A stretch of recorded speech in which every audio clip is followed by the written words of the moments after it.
just too cold too long and it got too hot too fast. Now there's some problems I gotta fix.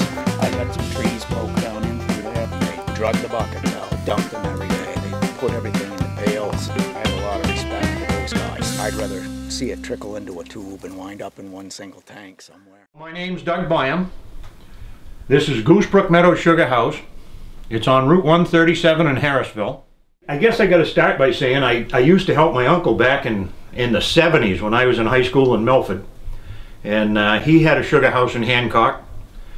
I would drive my 67 GTO over February vacation all the way to Hancock. And I'll tell you, I ripped the shocks right out of that thing driving up there. But it was a good time, and then I got out of it forever.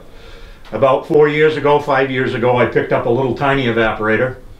Started out in just a little tar paper shack here, basically, is what it started out as. Had the roof on it. Kind of evolved as I got going, and now I've got a 2x6. I've got about 500 taps this year.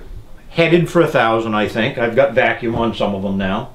Last year was a bad year, but it was my first year with a 2x6. I had 340 taps, and I made about 65 gallons of syrup. At this point in time, we don't do anything else other than syrup. We've talked about making candy, and we've talked about making cream, and we probably will eventually. It's just a lot of work. My wife and I both work full-time, so it's pretty time-consuming. With both boys basically grown up now, we've got more time. I do run almost all tubing now. I started out with buckets and started growing with buckets and got up to about 150 buckets, and I said, if it snows, this is just way too much work. So I do have tubing. My taps are all local here. I can put some here on the property right now, but I did a little logging operation this spring, and so I took that tubing down. I do have some, about 150 on 137 just down the road here, and then about 350 in Dublin, and I've got another 50 going up. Gonna finish them today up in Harrisville, up in the village. The first boil, everything, the whole pan is raw sap. It's called sweetening the pans.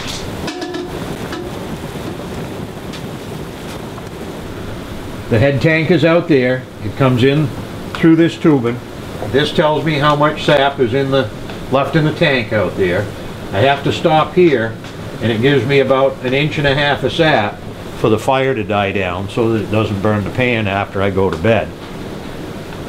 Then it comes down here. You got this float valve. If you push it, if the sap gets too low, this will sink down and it comes in.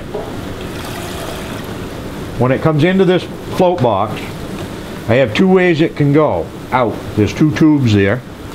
Okay, and it depends. You switch sides. Every other boil or every couple of boils, you'll draw off of this side, and then every couple of boils, you'll draw off of that side. What that does is keeps the niter or sugar sand from building up too much on one side of the syrup pan. So what it's doing now is it's going through this long tube and coming across over there. Comes out over there. My hand's going to get really steamed here. Comes out the end of that tube and out the bottom of that tube. It boils madly right there. Comes around through that divider. Comes across here under the tubes. Out this tube. And into the syrup pan. This is called the flue pan. That's called the syrup pan. Syrup pan is divided into chambers. It will come in here, goes into here, down like this, and what it's doing all the time is the sap is pushing the sweet forward.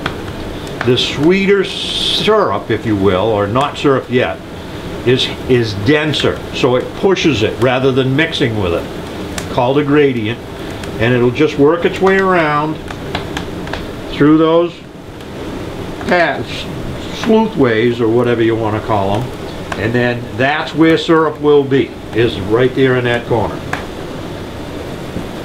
It has to get to 219 is roughly where syrup is, where it becomes syrup. Water boils at 212 roughly, and you want 7 degrees higher than the boiling point of water is what you're after. You still check it with a hydrometer. Basically, there's a chart for anywhere's in between temperature-wise where that should ride. Maple Weekend's coming up. We don't really advertise in the on the Maple website yet. I am a member of the New Hampshire Maple Syrup Producers Association, but I haven't advertised. The sign's out front. Anybody that wants to come by can swing in. We're always happy to see people here.